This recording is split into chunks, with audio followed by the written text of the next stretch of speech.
In a brand new podcast clip, the comedian and social media star Godfrey reacts to the wildly viral Katt Williams interview on Club Shay Shay, and he also confirms what Katt Williams says by there being different levels to the entertainment industry, and those different levels being determined by the different sexual and homosexual acts you're willing to commit for these certain executives and people in power. Check it out. I was like, what? There was information that I was like, is this true? Right. I don't know. But either way, whoo, boy, was that a whirlwind. That was a fucking natural disaster. Did you enjoy that, even knowing that he was talking about some of your friends, people you knew? It was fantastic. Okay. It was a beautiful, ugly. It was a perfect storm. Right. And I think we needed that for the year. We just needed something like that, regardless of whether Katt might be whether you believe 100%, whether you be 80%, whether you believe 10%. Right.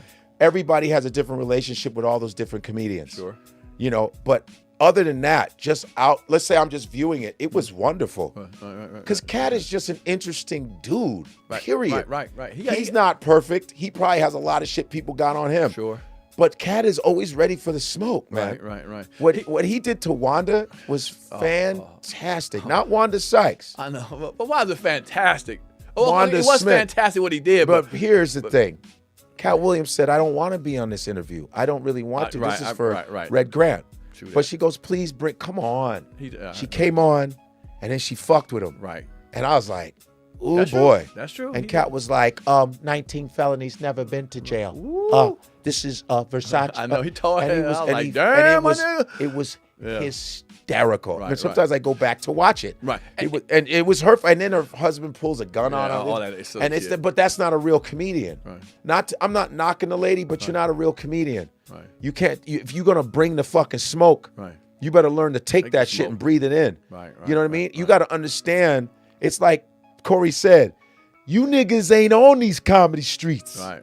You know what I'm saying? Right. You're not on these comedy streets. If you want to go toe to toe with me, I'm going to fucking blaze your ass. Yeah. I'm ready for any of that shit. You know what I mean? You got to know we're real comedians, man. Right. Whether famous, whether mid, whether it's just starting, the people that are putting the time, the men and women that are on and out doing shitty shows, doing bar shows, doing strip shows, doing fucking bumblefuck shows, 3-person shows, 100 times.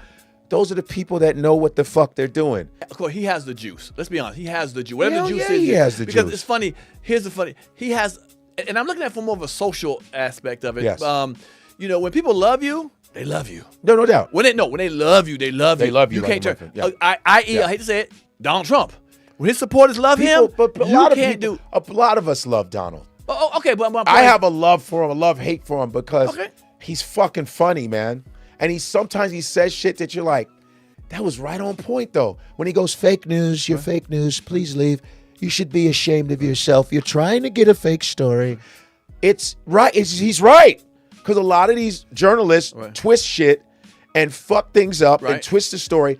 Of course he's a dick. Of course he's an asshole. Of course I think he's a lot of danger to this society. But he says a lot of...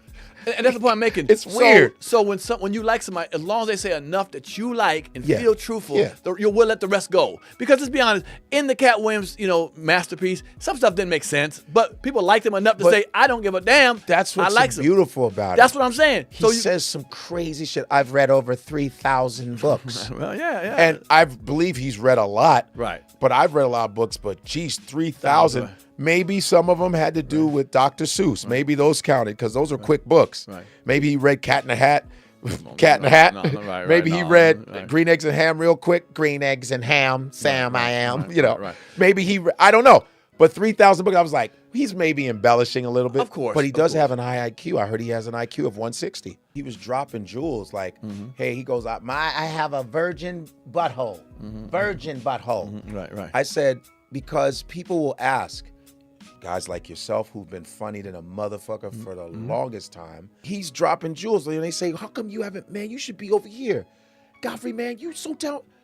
There are levels to this shit. Okay. And Katt was like, well, let me break it down on why certain people can't get to a certain level. Because certain motherfuckers are doing certain things, and that's why they're getting to that level. He said, I had Harvey Weinstein wanted to suck my dick in front of a whole bunch of people. Right, my people, I believe that right. 100% because Katt Williams was in those rooms.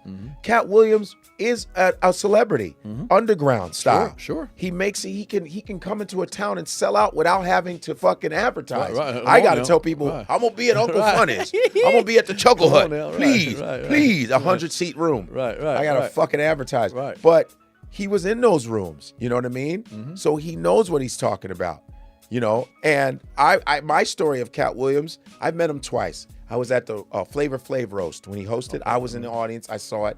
And one day Katt took me to a post-Oscar party.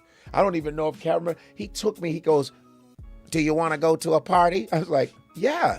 And he took me there, introduced me to Martin Landau, who's passed now. Right. He goes, how you doing, Mr. Landau? Hey, Katt. I'm like, what? And he's introducing me all these great actors. And then there's jazz music playing. There's jazz music playing the whole time. I'm thinking it's coming through a speaker. Right. It's Jeff Goldblum playing jazz piano. Wow. Oh, Jeff is an accomplished pianist. And he goes, hello, Mr. Goldblum. He goes, hey, what's up, Katt? How are you, man?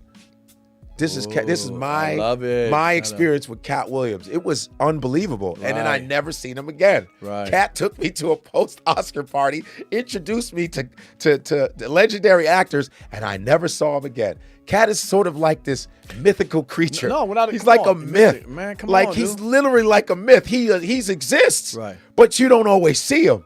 But a lot of people work with him, like Lunel and all these other people. Right. And the fact that he gave Melba Moore a star on Hollywood, who Melba Moore is such a fan of mine, Right. who's actually as a legendary singer, R&B, Broadway performer, and for Katt to do that, fantastic. And I think It really makes you wonder just how many people have not gotten the shine and recognition and opportunities that they deserve within the entertainment industry, all because they were willing to keep their integrity and character intact and not do these heinous sexual acts that these different executives want them to do.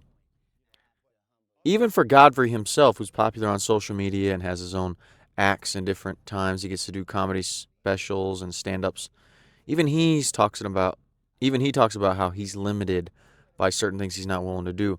And it makes you wonder even more of what Katt Williams said. Like, what is the degree that these comedians like Kevin Hart, like Steve Harvey, these people that go huge in the industry, what are they really doing behind the scenes to get these deals, get these opportunities, get these marketing exposures much more than so many other people, especially those that are extremely hilarious and are not even getting anywhere close to the same level of shine as them. It really makes you wonder just how wrong what they're doing behind the scenes is. One can only speculate.